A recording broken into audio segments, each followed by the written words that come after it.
guys, it's Kara. Welcome to the show. We have a fabulous recipe for you today.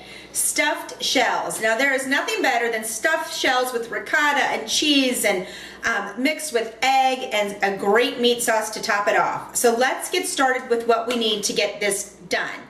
First, we've got our stuffed shells. We just did a box of stuffed shells. Cook it as the package directs you.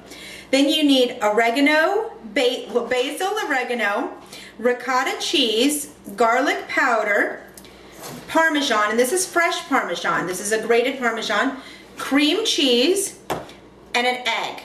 Now that's not all. Now what I've done before this is to get myself set up for the meal is I've got meat. I cooked ground beef and added sauce to it. You can make it plain Jane or you can add veggies. Actually, we're doing two meals. We're going to do the stuffed shells, which you're going to see now, and then go check out the other video of baked ziti. And the baked ziti is loaded with onions and peppers and celery and oh, yum, yum, yum. But this is the plain Jane for those that are in my family that can't eat anything that grows in the ground. So let me show you how to make it.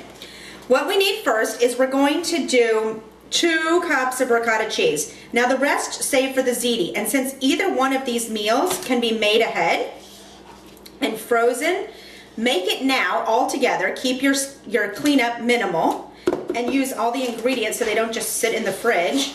We've got 2 cups of ricotta. Then we are going to do a 1/4 cup of Parmesan. And if you do a little more, you know that's never a bad thing. You want to make sure that you have enough left to top it after they've baked. You're doing a 1/4 cup of cream cheese. Just like this, very simple. We're going to do an egg, but I'm going to do that last because my hands get always gooey. You're going to do a 1/2 teaspoon of oregano. 1 teaspoon of basil. Now you know that your seasonings, once they've been opened, they're only good for about 6 months. So make sure that you check that because that will change the flavor of your recipe. And we're going to do 1 teaspoon of garlic powder. How easy is that? Now the other seasonings that you may choose to use, you can spice up your meat, again, however you want to, your sauce as well.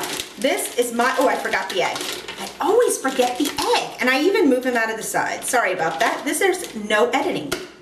Crack your egg. Good to go.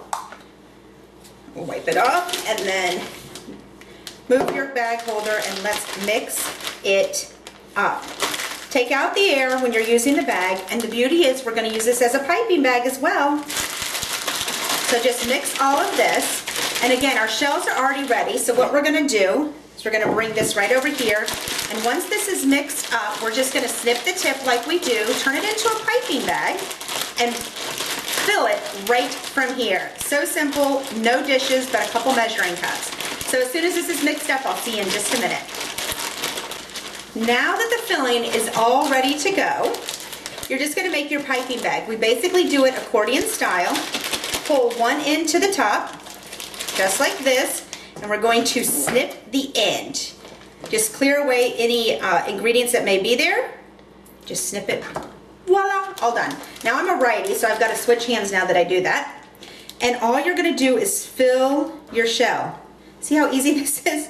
I mean, this is the easiest thing since sliced bread or snip the tip. Here we go. Just fill your shells all the way full so that they're nice and pretty. Layer them 1 row across. Don't put them on top of each other because that would just ruin the whole recipe.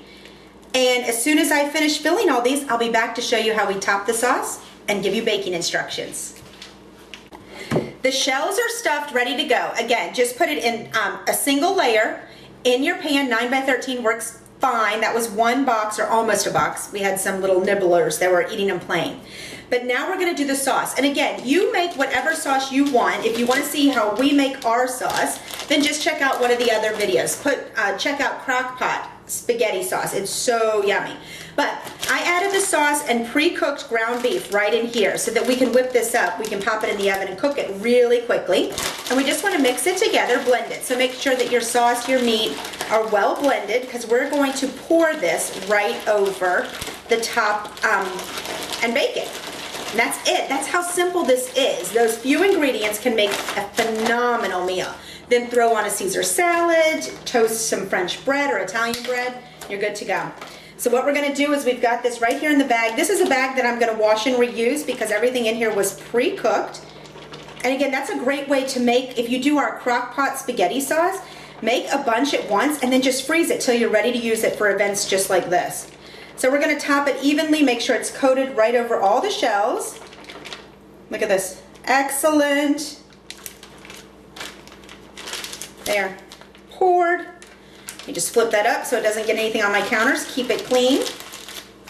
Then just shake it a little bit or use the back of a spoon to make sure that it is evenly covered. That's it. And then top it with some Parmesan cheese, mozzarella cheese if you want, and you are set. This is your stuffed shells. So now what you're gonna do, go pop it in the oven, cover, that's right, top it with foil at 350 for about 30 to 35 minutes and you are going to have a piping hot, delicious dinner. See you soon.